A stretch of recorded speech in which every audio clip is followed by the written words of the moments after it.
Terima kasih Anda masih bersama kami. Bagi Anda yang baru saja bergabung, kami hadirkan kembali 3 berita utama hari ini. Polisi menetapkan kepala sekolah sebagai tersangka penganiayaan siswa SMK hingga tewas di Kepulauan Nias. Komisi Pemberantasan Korupsi menyita rumah mewah milik Bupati Labuhan Batu di Kota Medan.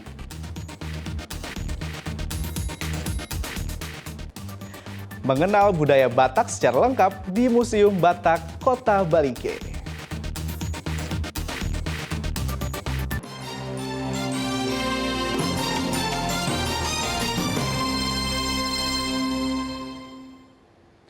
Komisi Pemberantasan Korupsi menyita sebuah rumah mewah senilai 5,5 miliar rupiah milik Bupati Labuhan Batu nonaktif Erik Atrada Ritonga di Kota Medan.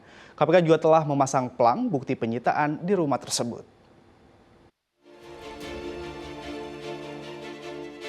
Inilah salah satu aset Bupati nonaktif Erik Adrata Ritonga yang disita KPK pada Kamis lalu.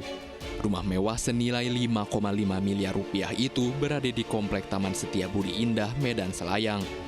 Sebelum ditempel label tanda penyitaan berlogo KPK, penyidik sempat mengambil keterangan beberapa orang saksi termasuk penjaga rumah dan Kepala Lingkungan 2 Kelurahan Tanjung Sari, Kecamatan Medan Selayang. Beberapa tetangga rumah tidak bersedia memberi keterangan. Sejumlah warga juga tidak mengetahui jika rumah mewah itu merupakan rumah milik Bupati Labuhan Batu yang kini ditahan KPK.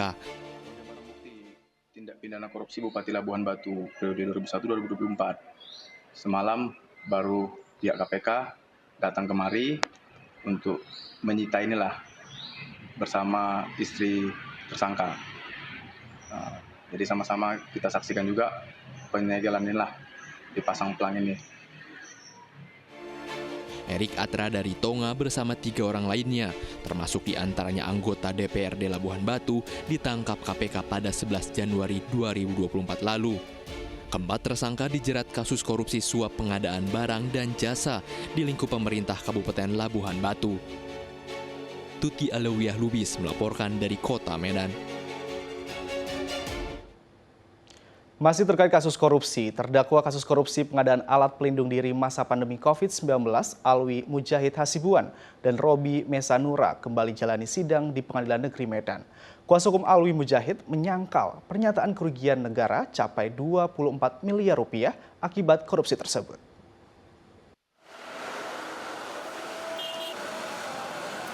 Alwi Mujahid Hasibuan, Kepala Dinas Kesehatan Sumatera Utara, bersama rekannya Robi Mesanura, diduga terlibat kasus korupsi pengadaan alat pelindung diri di masa pandemi COVID-19.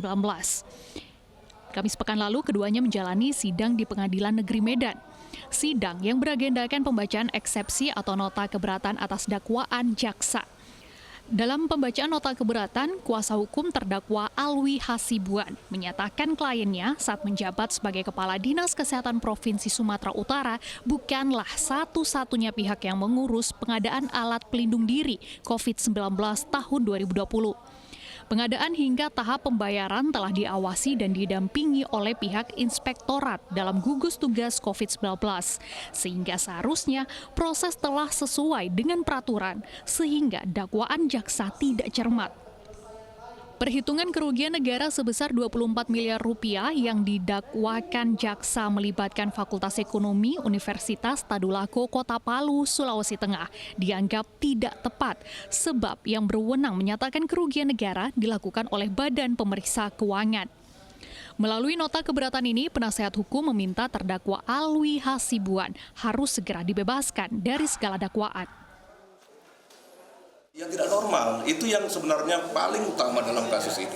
Nah, jadi baru tingkat kewenangan, ya terdakwa ini pengguna anggaran, tugasnya selalu jelas diatur.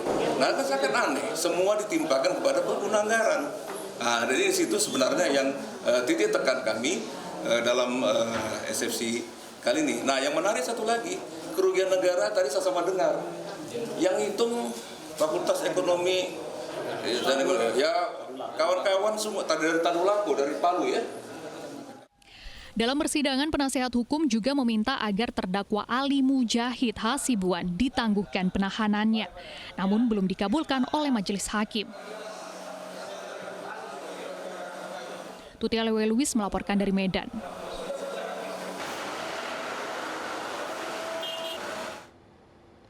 Upaya kembali menggeliatkan pelaku UMKM di wilayah binaan, Kantor Perwakilan Bank Indonesia Pemantang Siantar gelar Gema Festival Syariah atau FESYAR yang diikuti 36 pelaku UMKM dengan berbagai produk. Beginilah suasana Gema Festival Syariah yang dilaksanakan Kantor Perwakilan Bank Indonesia Pemantang Siantar pada Sabtu lalu. Gema Festival Syariah dibuka dengan gendang rebana.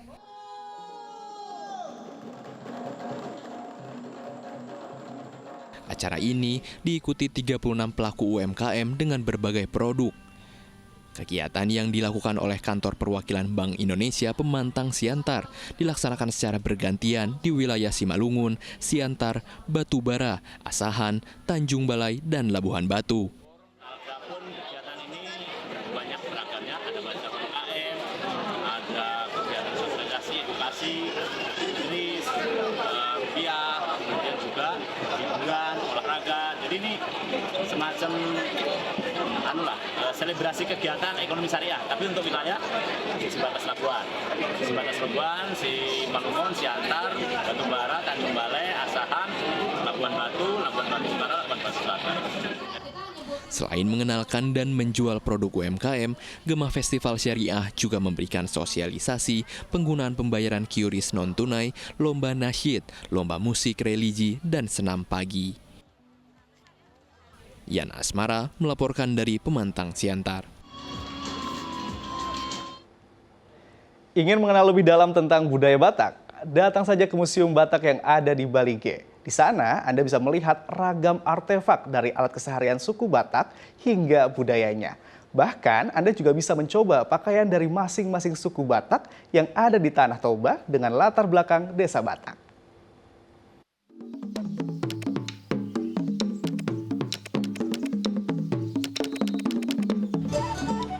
Mau tahu tentang budaya yang ada di Sumatera Utara, khususnya suku Batak? Tempat ini bisa jadi pilihan tepat. Museum Batak di Bali G. Di sini ada ragam fasilitas yang disajikan, mulai dari koleksi pribadi Letjen Purnawirawan TB Silalahi, hingga ragam artefak budaya dari leluhur suku Batak yang ada di Sumatera Utara. Berdirinya museum ini tak lepas dari keinginan TB Silalahi, pria yang dijuluki guru para jenderal ini, untuk memperkenalkan kekayaan budaya Batak kepada masyarakat. Kalau dari founder sendiri, Bapak TB Silalahi Center, dulu itu kita merasa bahwa budaya Batak yang rich sekali, sayang sekali kalau nggak diekspos ke publik gitu. Kita ingin dengan adanya museum ini tuh orang-orang bisa dalam artian mempelajari dan juga melanjutkan kebudayaan dan juga adat istiadat Batak yang memang sangat-sangat kaya dan valuable. Memasuki Museum Batak ada banyak hal yang bisa kita pelajari, seperti aksara Batak Toba yang ternyata masuk dalam lingkungan keluarga aksara India tertua, aksara Brahmi.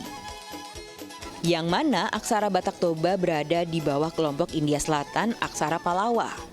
Aksara Batak Toba sendiri ada 2 perangkat huruf, Inani Surat dan Anani Surat.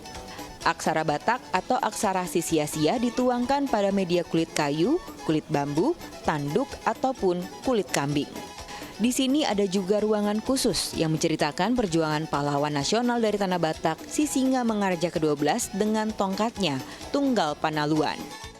Tongkat ini digunakan sang raja melawan Belanda dalam Perang Batak selama 3 dekade pada 1878 hingga 1907. Tongkat dengan ukiran berupa manusia dan hewan ini diyakini memiliki kekuatan supranatural.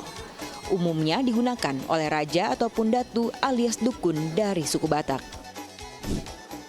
Ada juga miniatur Mangongkal Holi, sebuah tradisi untuk menghormati para leluhur dengan memindahkan tulang belulang ke rumah panggung atau tugu penguburan yang dibangun keluarga.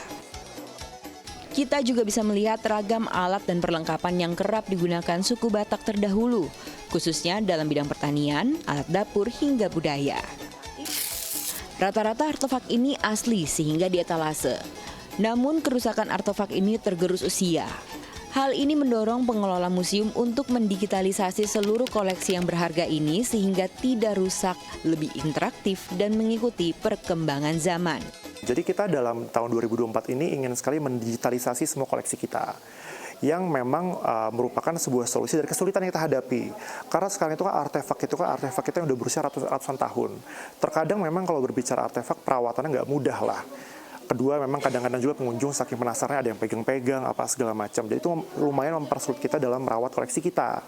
Untuk itu makanya kita berusaha untuk mudah-mudahan ke depannya museum ini akan berbasis digital. Jadi tetap ada koleksinya tapi berbentuk visual dan digital, tidak lagi berbentuk fisikal gitu. Nah, setelah melihat-lihat di dalam museum, saatnya berkeliling di sekitar museum. Ada rumah Batak Karo dan Toba yang dibangun sesuai ukuran aslinya.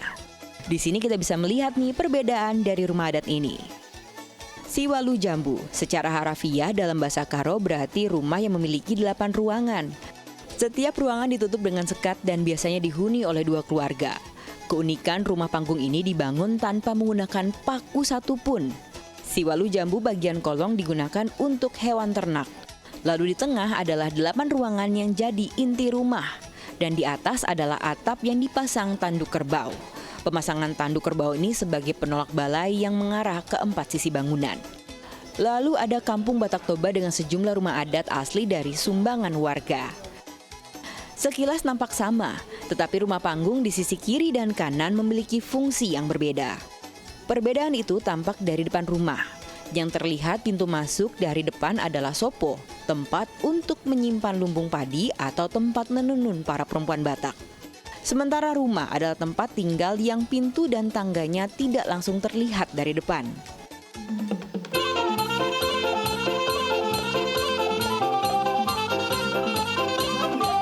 Selagi di Kampung Batak, kita juga bisa dihibur dengan tarian Sigale-gale atau Manggale.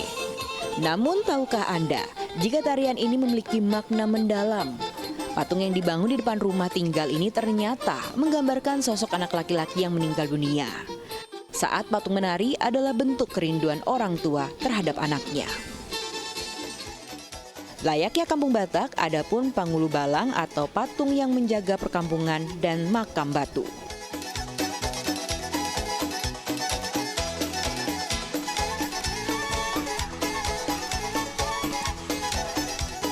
Udah keliling belajar beragam budaya Batak? Rasanya kurang kalau belum belajar baju adatnya. Simsalabim. Nah, kalau ke museum ini kalian bisa coba beragam baju adat suku Batak. Tapi rasanya ada yang kurang nih. Bentar ya. Oke, sudah lengkap. Ini adalah baju suku Batak Toba untuk perempuan dan laki-laki. Liburan jadi lebih lengkap kan? Tak hanya belajar budaya, tetapi juga bisa coba baju adat suku Batak. Nadia Kartika, Muhammad Kadafi melaporkan dari Bali G.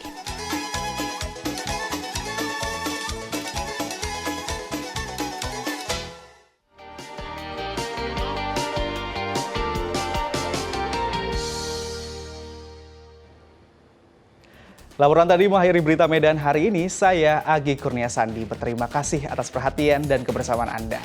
Selamat beraktivitas dan sampai jumpa.